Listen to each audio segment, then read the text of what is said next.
Là, on a les premières palettes. Allez, bonjour à tous, vous êtes donc sur KWZ TV Lozère. On est au laboratoire départemental, on est là pour la collecte départementale pour l'Ukraine, voilà, pour porter assistance aux populations. Donc vous voyez, on a les différents produits, les bénévoles sont en train de se casser la croûte, on a les amis les sapeurs-pompiers qui sont là, et puis on va nous ouvrir les portes.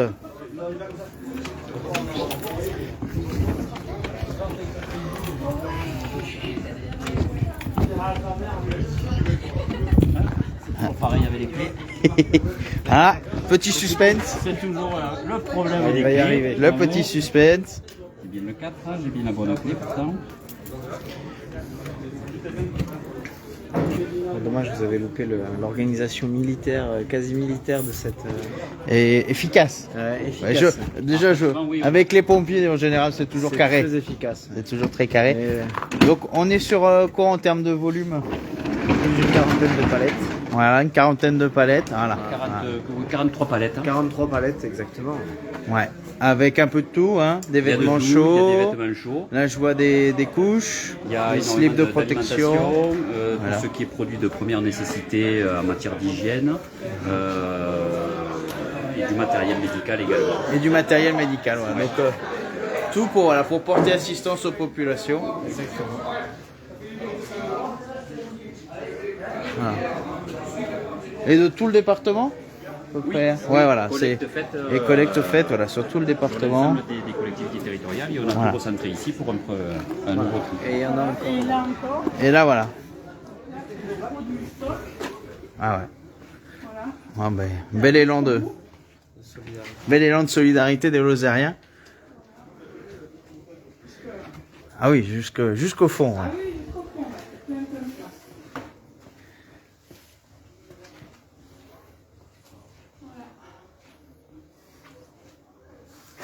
Tac, on se faufile. Par exemple, on en a deux, ce sont des couches pour enfants, parce que Voilà. c'est quelque chose qui leur manque beaucoup. Ouais, Voilà. super. Merci beaucoup. Ah, donc vous voyez, tout ça, ça va partir après. Donc ça part en Pologne d'abord, hein. Alors, il y a une partie qui ira en Ukraine et une grosse partie en Pologne. Voilà, donc une partie en Ukraine et une grosse partie en Pologne. Si mes infos sont bonnes, normalement, il y a avec le soutien du diocèse et de l'association Caritas. Alors, c'est... peut-être que du coup, enfin, si je vous explique un petit peu comment Ouais. ça s'est passé. Donc, c'est vrai que là, bon, jeudi dernier, tout le monde a été stupéfait donc, de la déclaration de guerre. Donc, nous, on a contacté immédiatement l'ambassade d'Ukraine à Paris. On leur a demandé de quoi ils avaient besoin, comment on pouvait apporter un peu d'aide. Ils nous ont donné une liste donc, de produits à collecter. En particulier, ce qui est important, c'est tout ce qui est produits d'hygiène pour les enfants, pour les bébés, la nourriture, de l'eau, du lait, voilà. Très peu de vêtements, mais par contre, couverture, lit de camp, duvet, vêtements chauds pour les hommes et chaussettes pour les hommes, pour ceux qui sont au front. Voilà. Ensuite, donc et ils nous ont dit, maintenant, il faut que vous contactiez les pays qui accueillent pour regarder là où ils ont le plus de besoins. Donc moi en Slovaquie j'avais des contacts parce que ma belle famille est originaire de la Slovaquie, sauf que là-bas ils n'avaient pas vraiment de besoin parce que l'Autriche est très présente et pour le moment ils s'en sortent. Moldavie et Roumanie, nous on n'avait pas de contact. Et par contre en Pologne, on avait un Lozérien donc, qui a des attaches à Vialas, donc, qui est aujourd'hui le président de l'Union des associations de Français de l'étranger donc en Pologne, qui fait du coup partie de la cellule de crise au niveau de l'ambassade française donc, en Pologne, et avec qui on a travaillé pour pouvoir sécuriser en fait l'envoi. Et ce sont eux qui nous disent à un moment donné, puisque les besoins évoluent d'un camp à l'autre ou d'un centre de réfugiés à l'autre, et ce sont eux qui nous disent où le convoi doit partir en priorité, là où il y a le plus de besoins. Et donc au départ, semaine dernière par exemple, on nous avait annoncé Varsovie, et là ils nous ont expliqué qu'il y avait un 3e camp qui venait d'être ouvert et où il y avait pas loin de 100 000 femmes et enfants déjà dans ce camp.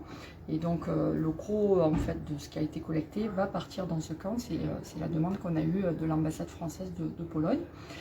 Il y a une partie qui concerne les soins, et en particulier on doit récupérer 4 palettes à Clermont de matériel chirurgical qui va partir avec nous sur une partie du convoi, mais qui sera récupéré en cours de route pour après être acheminé jusqu'à un hôpital donc, en Ukraine.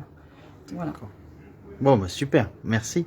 Et donc le camp en question, le 3e camp, Ouais. a été confié, puisqu'en fait ils ont une organisation, ils confient à des associations, ONG, donc ce camp a été confié en fait à Caritas. D'accord. Donc voilà, comment Caritas arrive dans l'histoire. Dans la boucle, voilà. Dans la boucle. Voilà comment, voilà. Voilà, donc encore une belle mobilisation hein, sur le département. Voilà, voilà donc il y a une continuation après des opérations, les gens s'ils veulent continuer à... Alors bon, là ce matin, donc, du coup, on avait beaucoup de sapeurs-pompiers, aussi bien des JSP que des sapeurs-pro, sapeurs-pompiers volontaires et des anciens, puisqu'il y a, en fait, il y a une réserve là maintenant au niveau des anciens. On avait des agents du département, on avait les représentants des associations, notamment Lozère Bukovine qui était aussi présent là avec nous. Voilà, donc les pompiers continuent à collecter, les mairies continuent à collecter, donc on aura certainement un nouveau convoi qui partira dans une semaine ou 10 jours. Par contre, voilà, il ne faut pas que les Lozériens nous donnent des vêtements parce qu'en fait aujourd'hui c'est plus la priorité les vêtements. Il faut vraiment rester sur la nourriture et de la nourriture très facile. Ils ne peuvent pas cuisiner, hein, donc il faut que ce soit des choses, des compotes, des choses très faciles, juste un peu à faire réchauffer éventuellement. Voilà. Voilà. Des conserves, des choses de garde. Et puis tout ce qui concerne l'hygiène, le soin, voilà. Mais surtout, enfin voilà, parce que là, bon, on a été quand même, il a fallu trier des tonnes de vêtements et avec des choses qui étaient inappropriées. Quoi. On avait des sandales, on avait bon, bref. Ouais. Donc bon, on a fait le tri. L'Europe centrale, c'est plutôt froid encore dans la saison. Voilà. Oui, forcément. Bon, voilà, bah super. Donc il y aura forcément d'autres opérations et puis on est candidat pour accueillir. Donc on a dit qu'on était prêt à accueillir des réfugiés aussi. Et donc on a ouvert, il y a une fiche sur le site du département où les gens peuvent s'inscrire et nous dire quel type de logement ils peuvent mettre à disposition. Et donc là, c'est pareil, on est en lien direct avec l'ambassade de Pologne et je pense qu'on devrait avoir une proposition d'accueil de réfugiés assez rapidement, d'après ce qu'on a compris, ce qui nous a été dit. Bon, on mettra en lien dans le commentaire de la vidéo, on mettra le lien pour la fiche sur le site du département. Alors, on le mettra je le mettrai dans le commentaire. En tout cas, il y a une très belle solidarité des Lozériens, mais ça, personne n'en doutait, parce que ça fonctionne toujours très très bien. Oui. Et là, honnêtement, on était 80 là, ce matin, donc en une demi-journée, on a tout fait, et dans la bonne humeur, et voilà, dans une belle ambiance intergénérationnelle. Et puis donc l'évêque est passé nous voir puisque comme ça part dans un camp géré par Caritas, voilà, il est passé nous saluer aussi tout à l'heure. Bon, ben c'est super, voilà. Merci beaucoup, Pantel, merci.